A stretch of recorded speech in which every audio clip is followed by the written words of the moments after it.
माँ भगवती की जय हो। आदि माता सदा हम सबकी रक्षा करें। कानपुर से नीलमणि शर्मा जी पूछते हैं, शास्त्रों में झगड़े पड़े हैं, क्या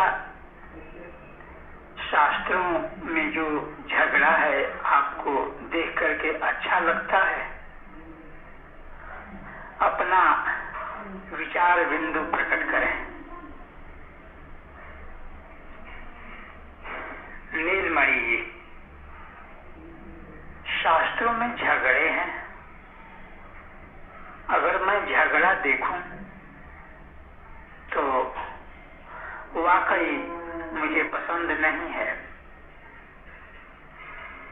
लेकिन मुझे झगड़ा दिखाई दे तब ना। मुझे झगड़ा दिखाई नहीं दे रहा है, आपको झगड़ा दिखाई दे रहा है। आपने इसके लिए स्पष्ट नहीं किया, कुछ उदाहरण नहीं दिया। उदाहरण देते तो मैं जरा और अच्छी तरह समझ लेता। झगड़ा तो मुझे भी प्रिय नहीं है, लेकिन वो शास्त्रों के झगड़े आप कुछ दिखाए नहीं। और कहाँ है झगड़ा शास्त्र में?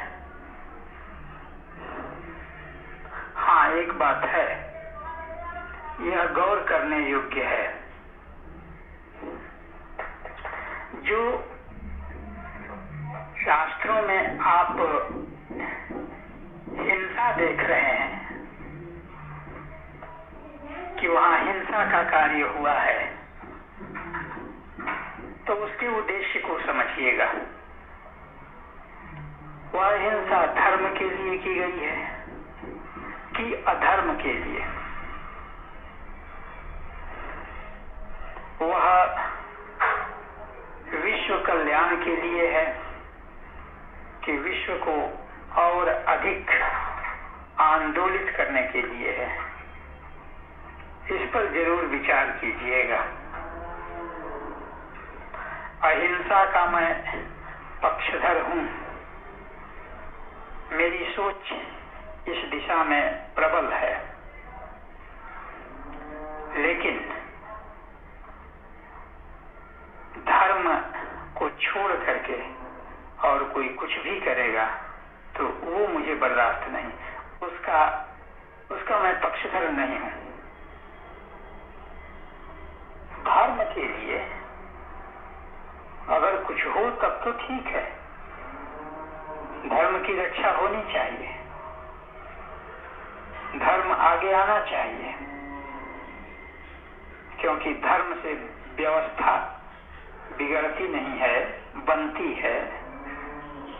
और परम ऊर्जा, परम शक्ति का संदेश भी यही है, उसका नारा भी यही है कि धर्म की जय हो। और धर्म का विजय अब तक होता आया है। सुरासुर संग्राम तो शुरू से हुए हैं, लड़ाइयां तो हुई हैं, लेकिन लड़ाई किस लिए? लड़ाई तो महाभारत की भी हुई है, उसमें भी कई लोग मारे गए, लेकिन उसका उद्देश्य क्या है? आप उद्देश्य पर जाइएगा। उद्देश्य है धर्म संस्थापन, इसीलिए सब हुआ है। तो अगर धर्म संस्थापन के लिए झगड़े हो जाएं तो कोई बात नहीं, होना भी चाहिए,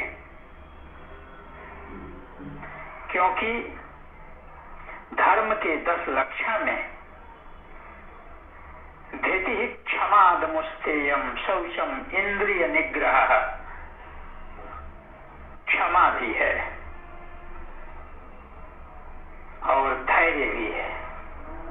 तो पहले धैर्य रखना जरूरी है।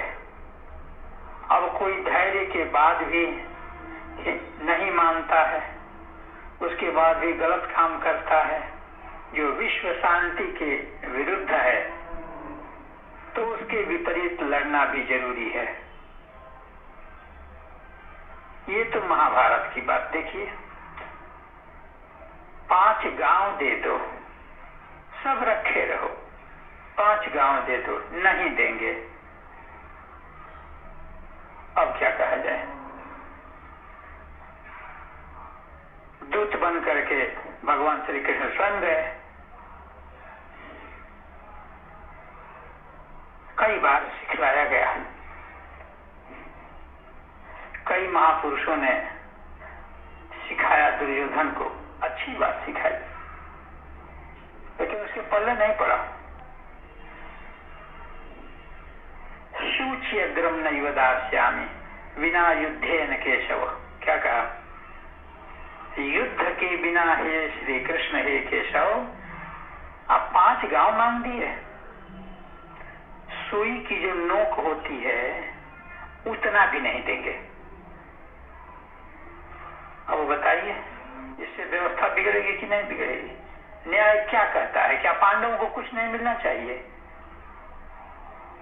ऐसी स्थिति में झगड़ा भी हो जाए, युद्ध भी हो जाए, तो सराहनीय है, क्योंकि उसका उद्देश्य देखिए, धर्म की रक्षा है, शांति का संस्थापन है।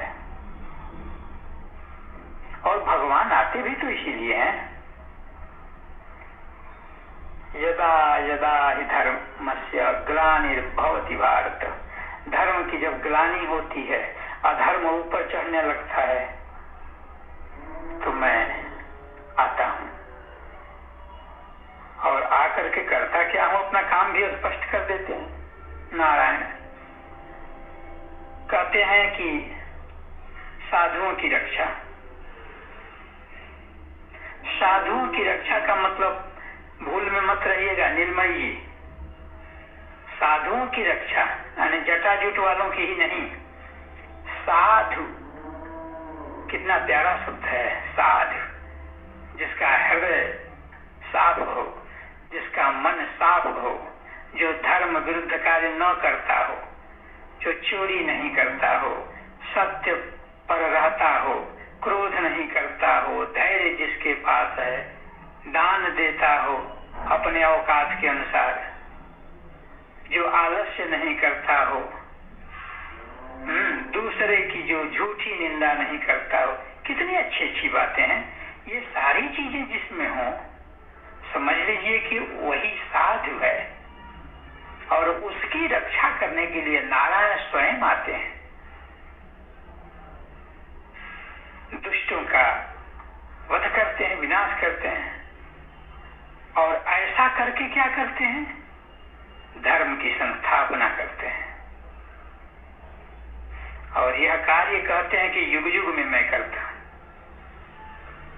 ठीक यही भाषा आदि माता भगवती भी बोलती है। देखिए कहाँ शास्त्र में झगड़े हैं, वो भी यही बोलती हैं। उनका भी मैं आपसे कहता हूं, इत्थम यदा यदा बाधा दान उत्था भविष्यति। जब जब जो है दानवों के द्वारा बाधाएं खड़ी की जाएंगी, तब तब मैं अवतार लेकर के और शत्रुओं का, दुष्टों का मैं वध करूंगी। एक ही बात है, दोनों के उद्देश्य एक है। मैं समझ रहा हूं, आपकी मनसा को मैं अच्छी तरह समझ रहा हूं कि आप शास्त्र में झगड़े देख रहे हैं। झगड़े मत देखिए, ये देखिए कि झगड़े का उद्देश्य क्या है। भगवान राम 3 दिन तक जाने दो, मुझे रास्ता दे दो समुद्र से, 3 दिन तक विनती और नहीं सुना। तब अब ऐसी स्थिति में बोलिए क्या होगा? अब उसे लड़ेंगे नहीं तो क्या करेंगे? अब तो पैर पकड़ करके देख लिए, अब क्या करेंगे? तो धर्म के लक्षण में अक्रोध जरूर है, क्रोध नहीं करना ये जरूर है। तो क्रोध नहीं करना इसको तो करके पहले दिखा दिए, प्रार्थना करके दिखा दिए मर्यादा पुरुषोत्तम ने। लेकिन जब नहीं माना तब न क्रोध किए, तब न उतरे झगड़े लड़ाई पर। तो हमारे यहाँ बिल्कुल साफ है, सनातन में कोई विवाद नहीं है। लेकिन विवाद भरी दृष्टि अगर किसी की है तो उसके लिए तो वही दिखाई देगा, जैसे आप देख रहे हैं। उद्देश्य देखिए, उद्देश्य देखिए, संपूर्ण शास्त्रों का उद्देश्य क्या है। हमारा शास्त्र हिंसा करना नहीं सिखलाता, लेकिन अगर कोई नहीं मानता कर समझिए, अगर कोई नहीं मानता का मतलब यह है कि जो आत्मनः प्रतिकूलानि परेशान न समाचरित। आपको अगर गाली दी जाए तो आपको कष्ट हो रहा है, तो आप समझिए कि आप भी किसी को गाली देंगे तो उसको कष्ट होगा। तो सर्वे भद्राणि पश्यन्तु, सभी कल्याण को देखें, ये भावना सनातन की भावना है। सब कल्याण को देखें। इसके विपरीत अगर कोई करता है कुछ, तो धर्म की रक्षा के लिए तो हथियार उठाना ही पड़ेगा, क्योंकि धर्म की जो रक्षा करता है, हमने सुना है कि धर्म भी उसकी रक्षा करता है। और बड़ी अच्छी बात एक हमने सुन रखी है कि सत्य या धर्म परेशान हो सकता है लेकिन पराजित नहीं होता। अभी तक हुआ ही नहीं पराजित, अभी तक नहीं हुआ, अब कैसे हो सकता है, भविष्य में कैसे होगा, नहीं होगा। हाँ, विविधता है, विविधता रहेगी, इसका भी कारण है। विविधता क्यों है? इसलिए कि सबके कर्म अलग अलग हैं। कर्म जब विविध हैं, अनेक प्रकार के हैं, तो उसके फल भी अनेक प्रकार के होंगे। और कर्म फल सिद्धांत के अनुसार तो पूरा हमारा शास्त्र ही कह रहा है, सब चला रहा है। तो इसलिए विविधता दिखाई देती है। कर्मों के अनुसार ही कोई सर्प के शरीर में है, कोई मनुष्य के शरीर में है, कोई गधे के शरीर में है, कोई देवता के शरीर में है, कोई भूत प्रेत के शरीर में है। ये सब कर्म के अनुसार है। देखिए, व्यवस्था को ठीक रखना है, और ये व्यवस्था को ठीक रखने के लिए जो परम शक्ति है वह हमेशा कुछ न कुछ करती है। जब व्यवस्था गड़बड़ होती है तब एक धर्म की क्रांति आती है, विधर्मियों का विनाश होता है। इसलिए इसको हिंसा नहीं, इसको कहिए कि शांति स्थापना के लिए जो कुकर्मी है, विधर्मी है, वो अपना फल पा रहे हैं, ऐसा इस दृष्टि से समझिए। वे अपने कर्मों के फल पा रहे हैं, दूसरा कोई कारण नहीं है। इसलिए जब शास्त्र, देखिए हमने तो सब शास्त्र पढ़े नहीं हैं, हमने सुना है, जहां तहां से सुना है। अभी तो श्री रामचरितमानस को भी मैंने आद्योपांत शुरू से अंत तक कभी नहीं पढ़ा,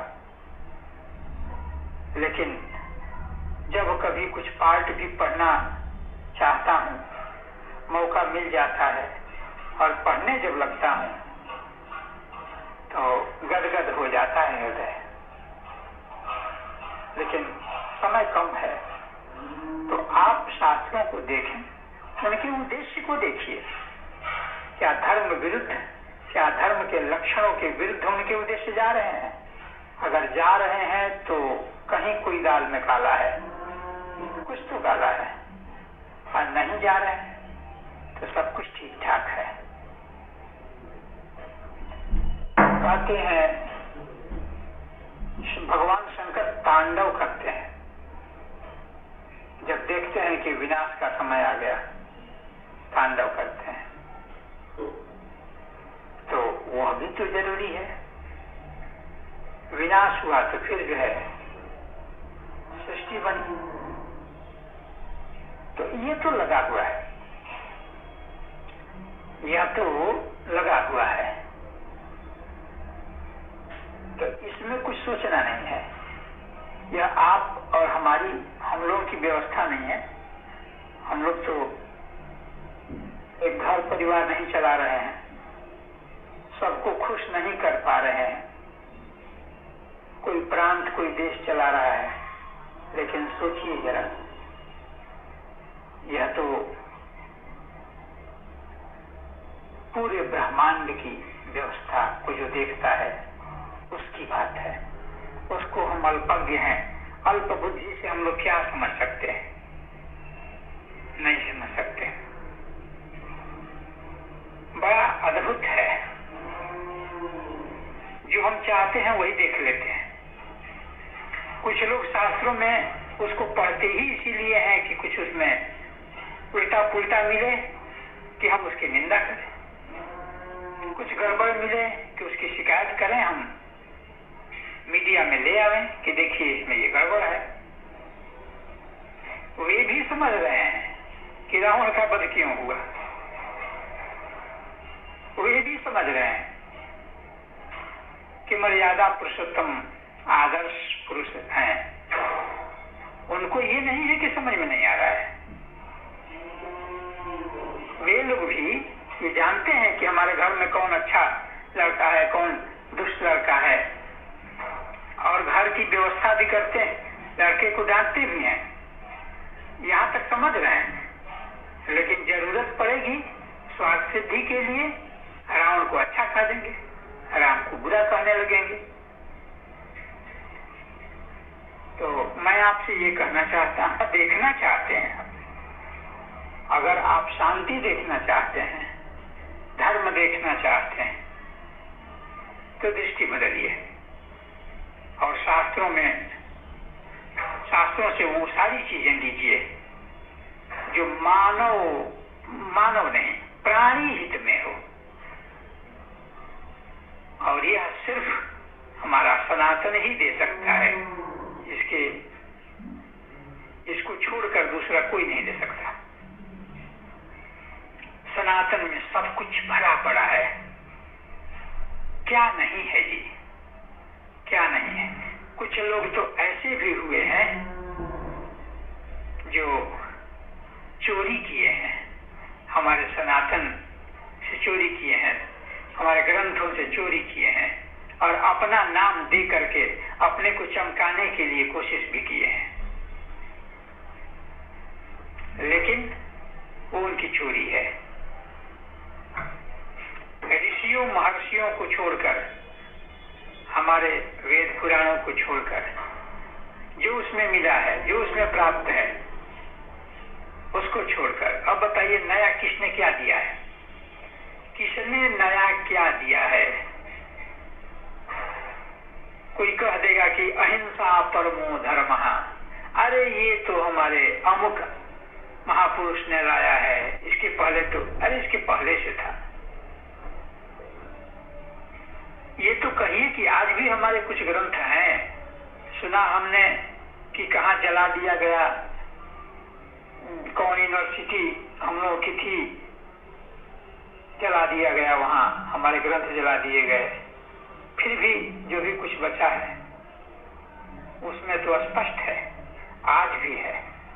आज अहिंसा के बहुत से उदाहरण भरे पड़े हैं, और शास्त्र विरुद्ध कृत्यों के भी कई उदाहरण भरे पड़े हैं। और अंत में पर्दाफाश भी हुआ है, यह भी दिखाई दे गया है। बाली पूछता है, भगवान हमको क्यों मारे? पूछ देता है, कारण कौन नाथ मोहि मारा? मैं बैरी सुग्रीव प्यारा? पूछ देता है। उत्तर भगवान दे देते हैं कि देखो इसलिए मारा। तारा विलाप करती है, तारा विलाप करती है और उसके विलाप को सुनकर भगवान कहते हैं, अचल करें तन राख्यों प्राण। अगर तुम तारा चाहती हो तो इसका शरीर में अचल बना करके इसके प्राण को रख दो। लेकिन बाली कहा, सुन कृपा निधाना। देखिए जिसको मारे हैं वो क्या बोल रहा है, उसकी आत्मा में भी यह है कि मैंने जो किया ठीक नहीं किया। बाली कहा, सुनो कृपा निधाना। क्या कहा बाल ने? तो हे प्रभु, जन्म जन्म मुनि जतन कराए, अंतराम कही आवत नाई। आज जन्म जन्म मुनि लोग प्रयास करते हैं, अंत में मुंह से राम नहीं निकलता, और वो राम तो हमारे सामने खड़े हैं। अब इससे अधिक मुझे क्या चाहिए? अब शरीर को, ये पंच भौतिक शरीर को, झूठी काया को रख करके मैं क्या करूंगा?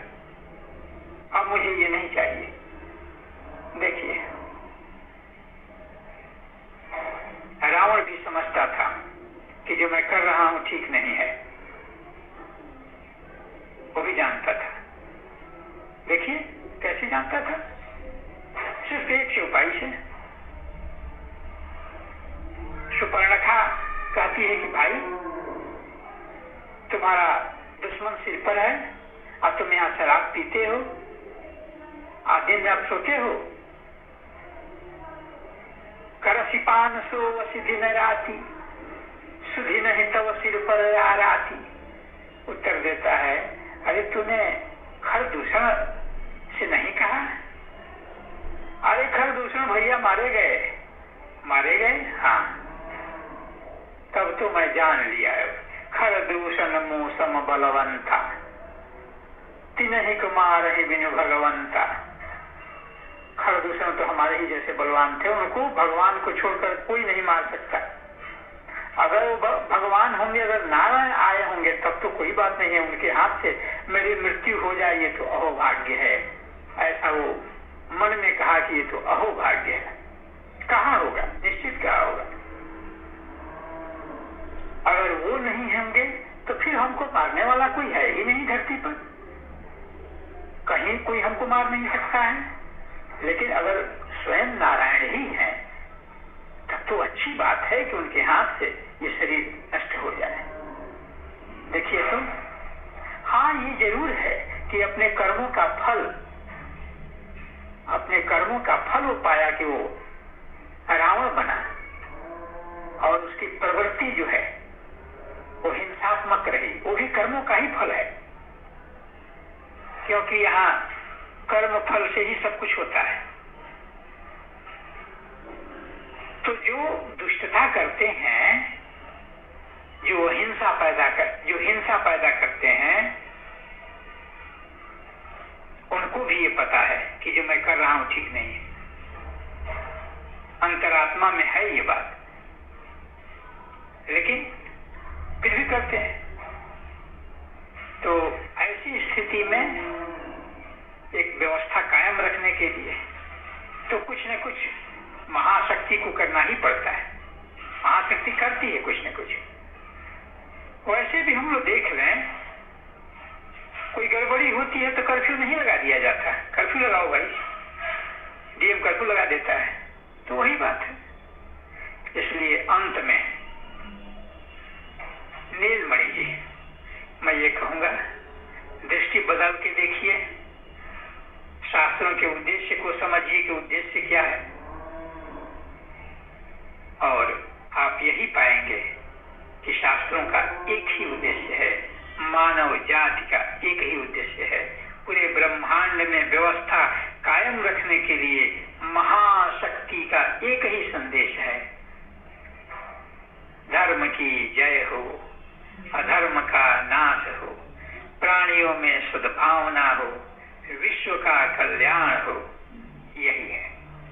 इसलिए इन्हीं भावनाओं के साथ, इन्हीं विचारों के साथ मैं अपनी वाणी को विराम देता हूं और आपको इस प्रश्न के लिए बहुत बहुत धन्यवाद देता हूं।